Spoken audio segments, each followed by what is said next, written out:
Hello everyone. ये video में all India बार exam 18 जो अभी कंडक्ट किया गया था उसमें कितने क्वेश्चंस रेज करने हैं और कैसे करना है वो मैं आपको बताने वाला हूँ। टोटल 6 क्वेश्चन है जो आप ये एग्जाम में क्वेरी के तौर पे रेज कर सकते हैं। हम लोग डिस्कस करते हैं कौन कौन से क्वेश्चन है। पहला, when may two person be said to be related to each other by half blood in accordance with the Hindu Marriage Act 1955? ये क्वेश्चन सेट ए में क्वेश्चन नंबर 51 में दिया जाएगा। सेट बी में क्वेश्चन नंबर 29 है।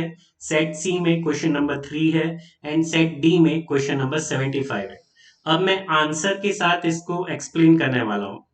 अब देखो, हाफ ब्लड पूछा गया है हिंदू मैरिज एक्ट 1955 में, तो डायरेक्ट बैरेक्ट में चले जाते हैं।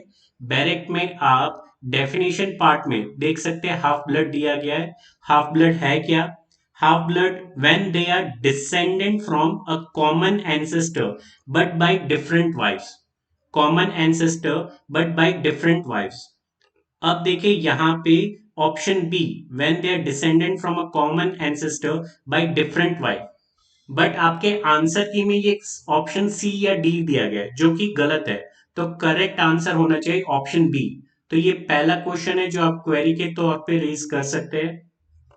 Second question, which of the following is generally not considered as a valid condition for a Hindu marriage as per the Hindu Marriage Act 1955? Set ए में ये क्वेश्चन नंबर 52 में दिया गया है। सेट बी में क्वेश्चन नंबर 30। सेट सी में question number 4 and set D में question number 76। अब इसका एक्सप्लेनेशन देख लेते हैं। तो वापस से हम लोग हिंदू मैरिज एक्ट में सेक्शन 5 को देखेंगे जो कंडीशंस बताता है वैलिड मैरिज के लिए। अब उसमें अगर आप सब क्लॉज 4 देख सकते हैं तो उसमें क्लियरली लिखा गया the parties are not within the degrees of prohibited relationship. Are not within the degrees. अब देखिए यहां पे the party should be within the degrees of prohibited relation है। नॉट वर्ड यहां पे use नहीं किया गया।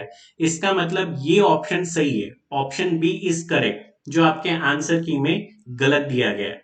तो ये क्वेरी आप रेज कर सकते हैं। Third question, Section 13 Subclause 1 of the Hindu Marriage Act 1955 provides for the following.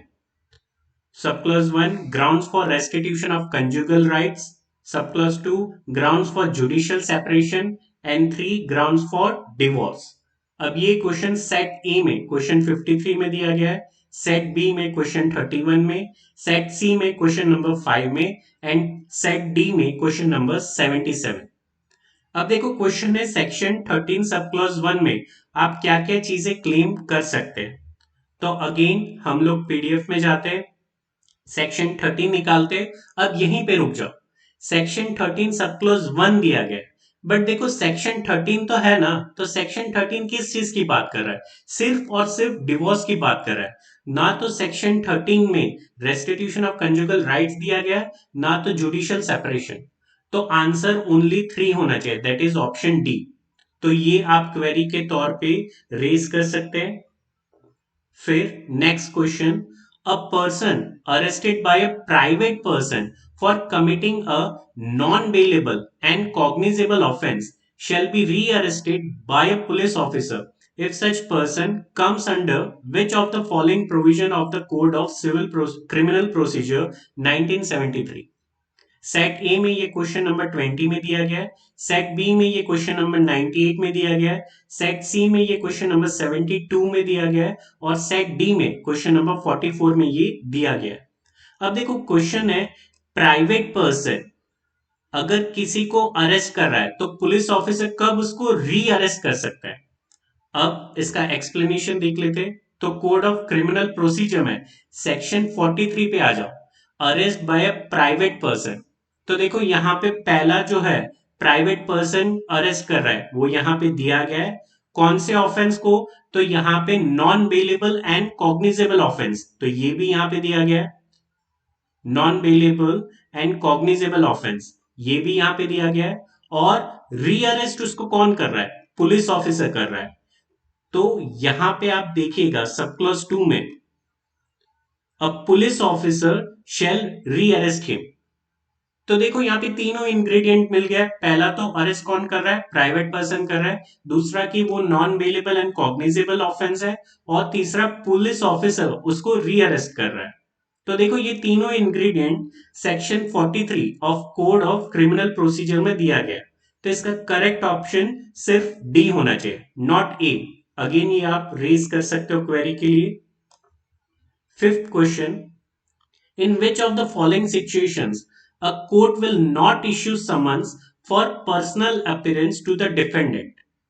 Set ए में ये क्वेश्चन नंबर 32 में दिया गया है। सेट बी में ये क्वेश्चन नंबर 10 में दिया गया है। सेट सी में ये क्वेश्चन नंबर 84 दिया गया है। और सेट डी में क्वेश्चन नंबर 56 है। अब यहाँ पे दिया गया है कि कब डिफेंडेंट को पर्सनल अपीयरेंस के लिए समन नहीं दिया जा सकता है। अब देखिए एक्सप्लेनेशन इसका देख लेते हैं। तो इसके लिए हम लोग सीपीसी सिविल प्रोसीजर कोड निकाल लेते हैं। वहां पे अगर आप सेक्शन 132 देखिए तो वहां पे exemption of certain women from personal appearance. तो यहां पे ही आपको आंसर मिल जा रहा है कि कुछ महिलाओं को पर्सनल अपीयरेंस के लिए एग्जाम किया गया है। मतलब वहां पे एक्सेप्शन है कि वो अपीयरेंस नहीं कर रहे पर्सनली तो चलेगा। तो ये कौन से सेक्शन में दिया गया, सेक्शन 132 में। तो यहाँ पे ऑप्शन डी जो है वो करेक्ट है। ऑप्शन ए बी एंड सी जो है वो गलत है। सिर्फ और सिर्फ ऑप्शन डी जो है यहाँ पे करेक्ट है। और आपके आंसर की इसमें गलत दिया गया है। तो इसके लिए आप क्वेरी रेज कर सकते हैं। And lastly question number 6, in which of the following situations plaintiff is precluded from bringing a fresh suit as per the code of civil procedure 1908? Set ए में ये क्वेश्चन नंबर 33 है। सेट बी में ये question number 11 है। Set सी में ये question number 85 है। And set D में ये क्वेश्चन नंबर 57 है। तो इसका करेक्ट ऑप्शन है option D, dismissal of suit because plaintiff did not apply for fresh summons within given time limit once it returns unserved। तो ऑर्डर 5 में अगर आप समन्स देखेंगे तो वहां पे एक लिमिटेशन पीरियड होता है। अगर लिमिटेशन पीरियड में आप समन्स फाइल नहीं करते हो तो फिर वो क्या हो जाएगा, अनसर्व्ड हो जाएगा। वहां पे फिर आपको फ्रेश सूट फाइल करने के लिए अलाउ नहीं किया जाएगा। तो ये टोटल 6 क्वेश्चन है जो एआईबी में 18 में आप क्वेरी के तौर पे रेज कर सकते हो। नेक्स्ट वीडियो में मैं आपको बताऊंगा कि क्वेरी कैसे रेज करना है।